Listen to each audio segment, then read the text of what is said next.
아, 이번 겨울방학에는 진짜 한 학기 선행 꼭 해야지. 한 학기로 되겠어? 그런가? 그러면 한 1년? 1년으로 되겠어? 2년? 2년으로 되겠어? 3? 10? 20? 아니, 선행을 대체 얼마나 하라는 거야? 안녕, 원희쌤이야. 와. 네, 좋아해야지, 좋아해야지. 오늘 학생들이 되게 피곤해 보이네. 지금 몇 교시 들었어? 저희 지금 첫 교시인데요? 자, 오늘은 뭘 할 거냐? 내 경험을 바탕으로 겨울방학 선행은 어떻게 해야 되는지 알려주러 왔어. 선행에 대해서 물어봤을 때 어디까지 해야 되는지, 어떻게 해야 되는지 제대로 아는 사람이 없잖아. 맞아. 사실 이게 답이 없는 문제기도 하고 그런 친구들을 위해서 오늘은 고등학교 1, 2학년이 특히 겨울방학에 선행을 어떻게 해야 되는지 수업을 해볼게. 오, 선생님, 왼손잡이에 왼손잡이를 보지 말고 본질을 봐야지. 근데 본질이 너무 못생겼어요. 너네는 선행을 왜 했어? 그냥 해야 되는 느낌? 많은 고등학생 친구들이 아, 선행은 뭔가 안 하면 안 될 것 같고 그냥 주변 애들 다 하고, 근데 선행을 하는 본질적인 이유가 뭐다? 바로 여러분들의 고3 생활을 편하게 만들어줄 수 있는 가장 효율적인 방법이기 때문이지. 공부는 시간과의 싸움인데 쉽고 효율적으로 끝낼 수 있는 부분들을 선행으로 최대한 해주고 어려운 부분에 여유를 두고 공부를 하면서 최대한 효율적으로 공부를 할 수가 있다는 거지. 공부는 결국 뭐야? 수능 보려고. 수능은 뭐야? 수능은 결국 경쟁이야. 너무 무서워요. 냉철한 사실을 깨달아야 돼. 네. 선행은 그 경쟁에서 경쟁력을 갖출 수 있는 가장 효율적인 방법이다. 근데 확실히 진짜 항상 시간만 더 있으면 더 공부할 수 그치. 있을 텐데 이런 생각이 맨날 들긴 해요. 그래서 대부분의 사람들이 앞에 시간을 안 쓰고 뒤에 써서 N소를 하는. 그럼 이제 본격적으로 국영수탐을 과목별로 시기별로 어떻게 했는지 말해줄게. 와!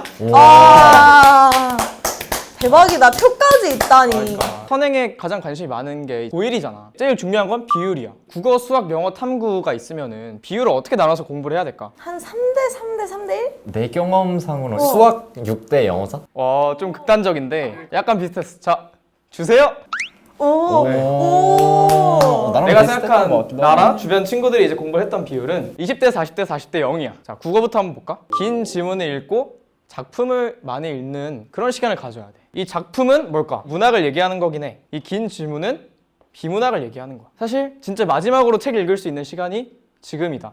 국어에서 제일 중요한 거는 배경 지식이 엄청 중요하단 말이야. 근데 배경 지식을 쌓을 수 있는 시간이 얼마 남지 않았어. 지금 긴 지문을 통해서 좀 이런 비문학에 익숙해지고 작품을 여러 가지 읽어보면서 문학이란 이런 거구나. 공부를 하는 느낌보다는 독서를 한다는 느낌으로 다가갔으면 좋겠어. 그러니까 나 같은 경우는 수능 기출 지문들이 모여있는 그런 문학 책이 있었거든. 되게 도움 많이 됐어. 자, 다음은 수학인데 고민하는 게 수학을 선행을 얼마나 해야 될까 이거잖아. 일단 나 같은 경우는 많아도 1년이고 한 학기 정도만 앞서 있어도 되니까 확실하게 하자는 거지. 확실하게 한다는 게 어떤 거냐? 계산력을 늘리는 거야. 우디쌤이라고 내가 아는 쌤이 있는데 그 쌤이 이제 수학은 손으로 하는 거다. 그래서 그쵸. 내가 그걸 듣고 공부를 되게 열심히 했었단 말이야. 무슨 어쩌고급 수학, 무슨 라벨, 굉장히 어려운 문제집들 있잖아. 그런 거를 푸는 게 잘하는 공부다 라고 착각을 하는 친구들이 많아. 자기 난이도에 맞게 쉬워도 괜찮으니까 문제를 많이 풀어라는 거지. 많이 풀어라. 그리고 이때부터 수학 공부할 때 엉덩이가 무거워지기 시작해야 돼. 고등학교에 맨 처음 와서 이런 양의 수학 공부는 처음이랄 거란 말이야. 수학에 좀 길게 시간 투자하는 연습을 해야 된다. 나 같은 경우도 한 일주일에 2번 정도는 그냥 하루 종일 수학만 했었어. 자, 다음은 영어인데 예비 고1 때 영어 시간 많이 쓰는 게 되게 중요해. 영어는 암기가 중요하고 효율적으로 끝낼 수 있는 부분들이 있잖아. 예를 들어 뭐가 있을까? 단어? 그치, 암기면 단어. 단어지. 단어 완전 기본이 되니까. 그 다음에 또 있나? 문법, 그렇지. 영교 희망하나? 맞아요. 어떻게 하셨죠? 그렇게 생겼어. 사실 내 주변 친구들은 이렇게 많이 했었어. 한 고2 때쯤부터 영어가 완성돼 버리기 시작해. 모의고사만 풀면 영어 1등급이 나오는 거야. 나도 그런 삶을 이제 살고 싶었지만 나는 단어를 열심히 안 외웠었기 때문에, 그러니까 나처럼 살지 마시오 하는 거야. 사실 단어를 끝낸다는 게 말이 될까? 영어 단어가 얼마나 많은데 말이 돼 안 돼. 단어에 좀 쌓인 게 많아서 당연히 다 외우는 게 힘들겠지만 적어도 이제 모의고사에 나오는 단어 정도는 이제 다 알 정도로 공부를 하자. 듣기 같은 경우는 무조건 고1 때 끝내는 게 좋아. 사실 고2 돼서 듣기 할 시간이 있을 것 같아. 하지만 또 안 할 수는 없잖아. 이번에 수능 9번 사태 같은 경우 보면은 듣기에서 틀리면 큰일 난다. 고2 때부터는 거의 틀리지 않을 정도로 만들어 놓자. 그리고 문법도 사실 고1 때 마스터한다는 게 쉬운 일은 아니야. 문법 한번 공부를 하면은 크게 이제 실력이 떨어지지 않는 부분이기 때문에 최대한 시간이 남는다면 그 시간을 활용해서 마스터를 했으면 좋겠다. 영어 교육과 가고 싶다더니 어떻게 생각해? 좀 논리적인 것 같아요. 괜찮아? 듣기 단어 문법을 좀 미리 하는 거 저 괜찮은 것 같아요. 내가 학생한테 검사를 받고 있는지 모르겠는데 단어랑 문법은 이제 공부하는 방법이 널리 퍼져 있잖아요. 듣기는 어떻게 해야 돼요? 듣기 전용 모의고사가 있다. 듣기 17문제만 계속 나오는 거. 그런 거를 많이 풀면서 연습을 했던 것 같아. 근데 탐구는 왜 0이냐? 사실 지금 탐구를 하는 게 많은 의미는 없어. 고2 때부터 제대로 탐구 과목을 다루게 되잖아, 보통. 차라리 이 중요한 부분에 시간을 많이 쏟자라는 거지. 이해가 되나? 너무 아주 잘 이해가 됐어요. 됩니다. 아, 그치. 자, 그럼 이제 고2에 대해서 얘기를 해볼 건데 고2 비율은 어떻게 될 것 같아? 탐구가 좀 오르고 영어가 좀 낮아지지 않을까. 그렇지, 정확해. 25대 35대 20대 20 정도였다. 국어 비중이 좀 늘었지. 자, 이제부터 본격적으로 수능 국어 또는 내신 국어를 위해서 선행을 해야 될 텐데 이제 선택 과목을 보통 정하게 되잖아. 본인이 언어를 선택했다. 이때가 언어를 마스터할 시기야. 언어 파트는 한번 공부해 놓으면 든든하게 고3 때까지 쭉 이어갈 수 있거든. 혹시 화작을 선택했거나 시간이 좀 남는다. 고전시가 공부를 해야 될 텐데 고전시가 부분이 난이도도 쉽고 거의 이론에 가까운 부분이야. 이 두 개 공통점이 뭐겠어? 암기가 통한다는 거지. 두 가지를 먼저 마스터를 하고 그 다음에 자기 약점이라고 생각하는 파트 있잖아. 나 같은 경우는 문학을 좀 많이 틀려서 문학 인강을 따로 들으면서 공부를 했었어. 수학 같은 경우는 분량은 길게 안 가도 돼. 아까 말했던 것처럼 한 학기 이상만 유지를 하면 되는데 중요한 건 뭐다? 다양하게 많이 푸는 거. 물론 이제 선행을 많이 나가는 것도 장점이 될 수 있지만 더 중요한 거는 어떤 문제든지 자기가 아는 내에서 풀어낼 수 있는 능력. 그 능력을 기르는 게 되게 중요하거든. 그냥 시중에 있는 아무 문제집이나 괜찮으니까. 닥치는 대로 풀어라. 그치. 최대한 많은 문제를 푸는 시간을 가졌으면 좋겠어. 그리고 여기서 진짜 명심해야 되는 게 이때쯤 꾀가 생기거든. 어떤 꾀였냐? 공부를 하다가 이거 이렇게 풀면 되겠네? 그러면은 그냥 답을 봐버리는 거지. 와. 저건 좀 너무했다. 미안해. 다 내가 풀 수 있는 문제니까 이렇게 해도 괜찮다 생각했거든. 덧셈 뺄셈 곱셈 나눗셈이니까 넘어가 되지 않을까? 아니야. 제발 이렇게 하지 마. 이렇게 안 하면 무슨 일이 벌어지냐면 시험 때도 그렇게 하기 시작해. 진짜 곤란하다. 다 풀 수 있는 문제야 라고 생각이 들어. 근데 풀지 못해. 갑자기 계산이 안 돼. 그래서 분량을 많이 나가는 것보다 양을 많이 늘려서 다양한 문제를 푸는 게 더 중요하다. 그러면 혹시 저 다양한 문제풀이 안에 킬러 문제가 포함되어 있나요?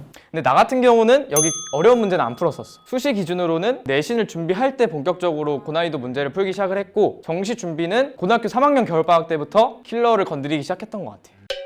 자, 영어 같은 경우는 일단 비중을 반으로 줄여야 돼. 다른 과목이 이제 좀 급해지기 시작해. 그래서 영어에서 시간을 최대한 효율적으로 써야 되는데 고1 때 듣기랑 문법이랑 단어를 열심히 했다면 본격적으로 높은 등급 고득점에 도전을 해야 되잖아. 독해야지. 3점 독해.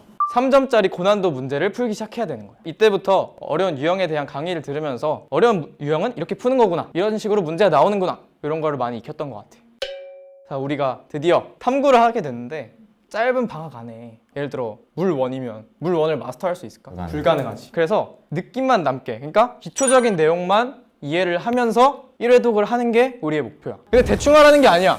근데 사실 내 생각에는 열심히 해도 아마 이렇게 될 거야. 나 같은 경우도 이때 화원 강의를 빠르게 들었는데 사실 그때는 우리 다 이해하기가 되게 어려웠거든. 근데 학기가 시작돼서 학교에서 다시 수업을 들으니까 아, 그때 얘기했던 게 이 내용이었구나 하면서 이해가 훨씬 더 잘 되더라고. 한번 머릿속에 이렇게 잔상이 남게 냉수 마찰 한번 하고 가야겠다. 이 생각을 했으면 좋겠어. 어차피 고3 되기 전에 수능용으로 한번 수업을 들어야 되거든. 어차피 여기서 많이 해놓는 게 큰 의미가 없다. 그래서 맛만 보고 가자 이거지. 예비 고3 때는 뭘 했는지 약간 궁금해요. 우리가 2년 동안 열심히 살았으니까 좀 난이도가 쉽고 암기가 필요한 파트들을 마스터했단 말이지. 그럼 이제 어려운 부분에 집중을 하는 거야. 국어 같은 경우는 당연히 비문학. 그치, 고난도 비문학에 집중을 하고 수학 같은 경우는 이제 킬러에 도전해보는 거지. 영어는 고1 때 열심히 해왔으니까 시간을 최대한 줄일 수가 있는 거고 탐구는 1등급에 도전하기 위해서 킬러 문제까지 도전할 수 있는 거지. 사실 이 모든 게 고3 때 효율적으로 공부하기 위한 거야. 내가 꼭 하고 싶은 말이 있는데 뭐가 많았잖아 고1 때. 이거 다 하려면 일단 공부를 해야 돼. 무섭네요. 공부를 깨달아버렸지. 많이 해라. 나 같은 경우는 고2 겨울방학 때부터 하루에 10시간씩은 이제 계속 공부를 했던 것 같아. 일주일에 5번은. 그 정도 공부량을 가져가야지 이 계획들을 다 이룰 수가 있을 거다. 이런 얘기를 하는 거지. 또 혹시 선행 관련해서 궁금한 게 있으면은 댓글 달아주면은 또 그거에 맞게 얘기를 해줘 보도록 할게. 그래, 고생했어 얘들아. 그럼 다음 시간에 보자. 구독하고 좋아요. 안녕. 왜 이렇게 웃기냐, 어머니? 뚝딱 뚝딱. 아니야.